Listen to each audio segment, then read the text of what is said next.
네이버가 유럽에서 정말 큰 승부수를 던졌네요. 네, 맞습니다. 그 스페인 최대 C2C 플랫폼이죠. 왈라팝 지분을 이제 100% 확보했다는 소식입니다. 와, 100%요. 추가 투자액만 해도 6천억 원이 넘고 그러면 총 인수 금액은 거의 8,500억 원.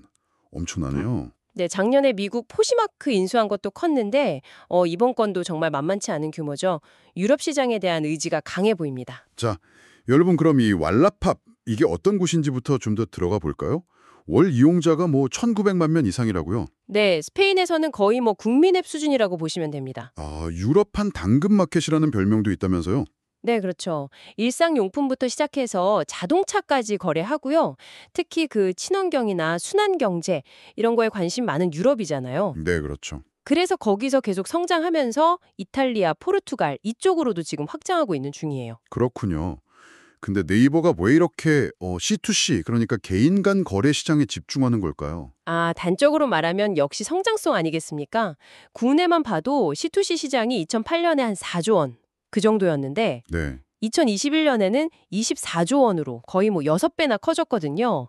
2025년에는 43조 원까지도 본다고 하니까요. 와, 국내도 엄청나네요. 네, 근데 여기서 더 주목할 부분은 글로벌 성장세는 훨씬 더 가파르다는 거예요. 아, 그래요? 네, 2025년이면 전 세계 중고거래 시장 규모가 약 98조 원에 이를 걸로 보고 있고요.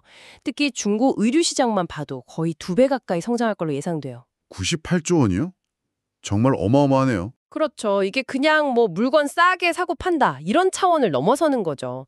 요즘 MZ세대들 가치 소비 같은 거 중요하게 생각하잖아요. 네, 맞아요. 그리고 순환 경제에 대한 관심도 높아졌고 또 뭐 고물가 시대에 합리적으로 소비하려는 트렌드도 있고요.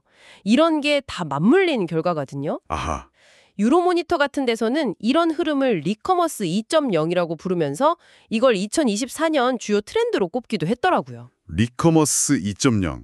그러니까 단순 중고 거래가 아니라 가치랑 지속 가능성까지 결합된 새로운 상거래 시대다. 뭐 이런 거군요. 네, 바로 그겁니다. 이런 성장세에 주목해서 네이버가 이미 미국 시장에 먼저 발을 들였던 거잖아요. 그 포시마크 인수 사례를 보면 이번 왈라팝 인수에 대한 네이버의 자신감 이런 걸 좀 엿볼 수 있겠네요. 아, 네, 맞습니다. 포시마트 때 사실 1조 6천억 원이라는 엄청난 돈을 투자해서 처음에는 우려도 좀 많았죠. 네, 저도 기억나요. 그런데 불과 1년 만인 올해 1분기에 흑자 전환에 성공했고 2분기에는 이익폭이 더 커졌어요. 와, 1년 만에요? 대단하네요. 네, 이게 단순히 뭐 시장이 좋아서 그랬다기보다는 네이버의 기술력이 시너지를 냈다는 평가가 많아요. 아, 기술 시너지요? 구체적으로 어떤 걸까요? 예를 들면 네이버가 가진 AI 기반 이미지 검색 기술 있잖아요. 이걸 포시마크에 적용하니까 사용자가 팔고 싶은 물건 사진만 딱 찍어 올려도 비슷한 매물을 더 정확하게 찾아주거나 시세 정보를 알려줘서 거래를 쉽게 만들어주는 거죠. 아, 그런 식으로요? 훨씬 편리해지겠네요. 네, 그렇죠. 그런 기술적인 개선이 사용자 경험을 확 끌어올린 겁니다. 그럼 그 성공 공식을 이제 스페인의 왈라팝에도 적용하겠다 이런 거군요. 네, 맞습니다. 기본적인 뭐 검색, 광고, 결제 인프라는 물론이고 AI나 라이브 커머스 같은 네이버에 좀 특화된 기술들을 이식해서 왈라팝의 경쟁력을 더 키우겠다는 전략으로 보입니다. 그렇군요. 특히 왈라팝은 포시마크랑 좀 다른 게 패션뿐만 아니라 가구, 전자제품, 심지어 자동차까지 카테고리가 훨씬 다양하거든요. 아, 맞아요. 훨씬 넓죠. 이게 네이버 입장에서는 더 방대한 종류의 상품 이미지 데이터나 사용자 검색 패턴 이런 데이터를 확보할 수 있는 엄청난 기회가 되는 거죠. 그렇죠. 데이터가 중요하니까. 네, 단순히 거래만 활성화시키는 걸 넘어서 이 데이터를 가지고 네이버의 이미지 검색 AI나 추천 알고리즘을 더 고도화해서 뭐랄까 기술 경쟁력 자체를 높이는 효과까지도 기대해 볼 수 있는 겁니다. 와, 그렇게 되면 이제 한국의 크림, 일본의 소다, 미국의 포시마크, 그리고 유럽의 왈라팝까지 정말 주요 대륙을 다 잇는 글로벌 C2C 벨트가 만들어지는 거네요. 네, 그렇죠. 최종 목표는 아마 이 플랫폼들을 다 연결해서 크로스보더 커머스, 그러니까 국경 간 거래를 활성화하는 거겠죠. 국경 간 거래. 네, 최수연 대표도 왈라팝이 글로벌 빅테크들 사이에서 스페인 시장을 딱 지키고 있는 강자다, 뭐 이렇게 강조하기도 했고요. 네이버가 왜 굳이 이 길을 택했을까 생각해보면 국내 시장은 사실 좀 성장에 정체되어 있잖아요. 맞아요. 그에 비해 글로벌 C2C 시장은 아직 뭐 구글이나 아마존 같은 절대 강자가 딱히 없는 상태거든요. 아, 기회의 땅이군요. 네, 네이버가 가진 기술력으로 선점 효과를 누릴 수 있는 몇 안 되는 분야 중 하나라고 본 것 같아요. AI 시대에 이런 다양한 데이터가 모이는 플랫폼의 가치는 더 커질 수밖에 없고요. 하지만 아까도 말했지만 8,500억 원, 정말 큰 돈인데 재무적인 부담이나 또 각기 다른 플랫폼들을 합쳤을 때 진짜 시너지가 날까? 이런 우려도 당연히 있을 것 같아요. 네, 그 지적은 정말 중요합니다.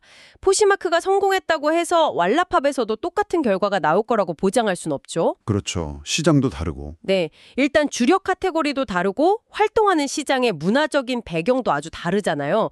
특히 유럽은 아시다시피 국가별로 규제나 사용자 특성이 또 미묘하게 달라서 이걸 통합해서 운영하는 게 생각보다 어려울 수 있어요. 아, 그런 복잡성이 있겠군요. 네, 그래서 네이버의 기술이 이런 다양한 카테고리와 문화적 차이를 넘어서 얼마나 효과적으로 딱 적용될 수 있을지, 그리고 또 투자한 비용을 회수하기까지 시간이 얼마나 걸릴지는 좀 신중하게 지켜봐야 할 문제입니다. 그렇다면 이 모든 것이 오늘 저희와 함께 하시는 여러분께 시사하는 바는 뭘까요?